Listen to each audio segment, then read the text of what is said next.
Magandang araw, marami po na nagpaabot sa atin guys.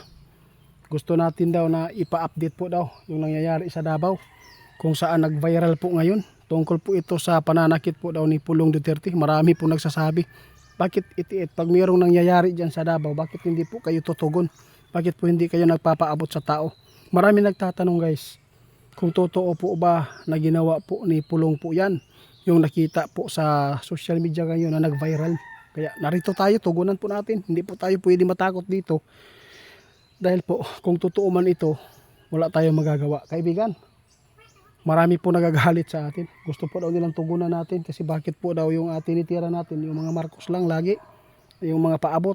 Nais po daw nila na malaman ang katotohanan kung ginawa po ba talaga ng congressman na pananakit po doon sa office kung saan po binatukan niya or gipangkog-pangkog ang ulo ba. Kasi marami po nga nagpaabot na ito po ba ay scripted o edited or ano man yan. Gusto kong malaman sa inyo para mapaabot natin.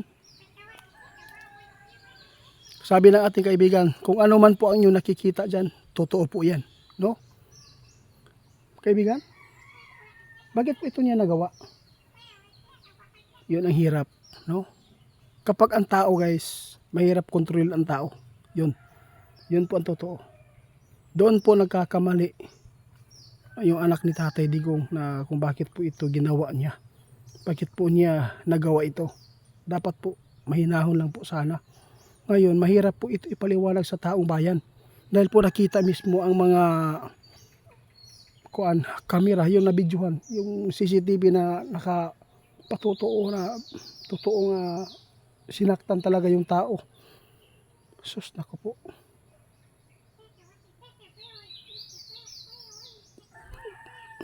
Yun, sabi ng ating kaibigan, kung ano man po daw ang inyong nakikita dyan, yun po ang totoo. Pero ito po yung sinabi ng ating kaibigan, kayo lang po ang makapagpasya nito kung iboboto po niya, ninyo siya. No? Kung ano man po ang inyong nakikita, kung ano man po ang nag-viral dyan,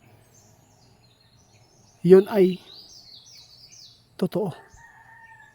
Mahirap i-script, no? Mahirap i-edit po yan. Kung patingnan man po ito sa NBI, siguradong luluto ang katotohanan. Hindi maganda ang kanyang ginawa. No, dahil po, alam po nila na maraming gustong magpabagsak sa kanila. Siyempre, kukunin talaga yan. No, para lang po ay mag-viral at makikita ang mga tao. Lalo na, hindi po lahat ng nasa loob ng kanyang office ay kaibigan niya. Maraming mga tao na pwede pong mag-trader sa iyo. Kaya ito po yung nangyari. Sana inisip po niya ng ilang times before po niya ginawa yan. Kaibigan? O sa lahat po ng mga nag-request sa atin baka akalain niyo natatakot po tayo at meron tayong pinapanigan. Wala tayong pinapanigan dito, basta ipapaabot nyo. Kung ano man po daw ang inyo nakikita doon sa anak ni Duterte na pananakit, yun na ang katotohanan. Pero nasa inyo po, hindi po natin alam, no? Hindi po natin alam ang pangyayari kung bakit po ito sinaktan ni Pulong. Baka meron pong mali yung tao o alin sa kanila ang may mali. Kaya natugunan ko kayo dito. Wala akong pinapaboran. Kung sino man po yung nagbigay po ng ikakabuti ng tao, yun po ang ating papaboran. Pero ngayon nakita natin na nag-viral na hindi po maganda yung ginawa. Dapat kapag meron kang posisyon na ganyan, kahit anong galit mo, tiisin mo yan. O ipakita mo sa tao na tama yung ginawa mo. Ngayon nakita po ng mga tao na ganyan po ang ginawa. Kayo na lang ang humusga. Pero hindi lang po tayo maghusga agad. Baka may malaking kamalian po yung tao. Kung sino po sa kanila ang may mali dito. Kasi marami nagsasabi, kaibigan, na babae po daw ang guluhan dito. Yun po, kaya binatukan niya. Kaya sa lahat ng mga makapanood sa atin, sana hindi po kayo magagalit, lalo yung mga supporters ng mga Duterte. Wala po akong binanggit dito na masama.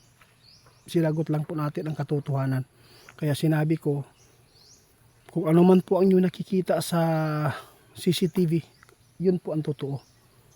Mahirap po talaga na iparating po ninyo ang mga fake. Alam po natin na ang tao ay minsan po ay nagkakamali. Hindi lang minsan, lagi naman, di ba? Kaya hindi po tayo perfecto. Dapat, ano po? Hindi po talaga tama ang kanyang ginawa, guys. Na bakit po niya sinaktan yung tao nasa loob pa ng opisina at meron pa siyang backup ng mga yung sundalo yata at pulis. Kaya nadadamay. Ano po ang maipaabot ng ating kaibigan, guys? Basta ang totoo, yun po ang kanyang ipapaabot. Kayo na lang humusga kung bubutuhan pa ninyo si Pulong, kasi sabi po ng kanyang kapatid na si Vice President, doon po malalaman ng mga Duterte kung ano talaga kamahal ng mga tao ang mga Duterte dito. Kung yun man po ang nakikita nyo sa CCTV ng pananakit ni Pulong. Hindi po ako mag-suggest at hindi po ako magpapaabot kung hindi po katotohanan. No? Kaya salamat po sa inyong pagtitiwala, sa inyong mga ipinapaabot sa amin. Kaya ngayon, kapag meron tayong posisyon, tiisin nyo kung ano man po ang kasalanan ng isang tao. Huwag tayong manakit para hindi tayo, no? Kahit gaano pa karami ang inyong ginawang tama, kung isa ang inyong mali, yung tama na nagawa nyo, pwede yan mapalitan ng, pwede yan mabura, no? Pwede mabura lahat yung kabutihan na nagawa mo sa tao. Kaya dapat po maging mahinahon ang lahat, lalo na ang mga Duterte ngayon nais po pabagsakin. Alam po natin hindi lahat po nakakasama mo ay walang traidor. Yun po ang tandaan ninyo. Dapat kapag meron tayong posisyon, tiisin po natin kahit anong galit natin. Huwag po tayong manakit.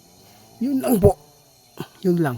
Para po makita ng mga tao na yung ginawa natin ay masunod ba sa mga tao, na makakita sa mga kung ano man po ang pagrespeto nyo sa